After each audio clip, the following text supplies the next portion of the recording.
ভাই কি করছেন? কালা তুলছি, পাকা গিলি বর্ষাত পচে যাচ্ছে। পাকা কালাই উঠাচ্ছেন? এগুলো কি কালাই? এটা মুখ কালাই। মুগ কালাই? এই যে যেগুলো কাঁচা আছে সেগুলো বাদ দিয়ে শুধুমাত্র কালোগুলো উঠাচ্ছেন? হ্যাঁ, কালো গুলা তো উঠাতে হবে। এই কালাই কি এইভাবে উঠাতে হয়? হ্যাঁ, মানে গাছের গোড়া সহ কাটলে কি ক্ষতি হয়? পরে চালান আর পাবো না। মানে একবার উঠালে পরে চালান আর পাবেন না, নষ্ট হয়ে যাবে। মানে একবার কাটার পর আবার ফুল হয়ে কি আবার হবে? হ্যাঁ, তাই না? এগুলা কতবার করে চালান পান একটা গাছ থেকে?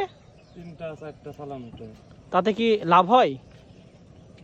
বর্ষা কম হলে লাভ হয়। এগুলা করতে খরচ কেমন হয়েছে? সার লাগে না। সার লাগে না, শুধুমাত্র সিটায় রাখছেন হয়ে গেছে। হ্যাঁ। একটু দেখান তো এগুলা। এই যে এর ভিতর কাঁচাও যে উঠাইছেন, এগুলা ডাক ওর পচে যাচ্ছে বর্ষার সময় পচে যাচ্ছে, সে কারণে এভাবে উঠাইছেন না?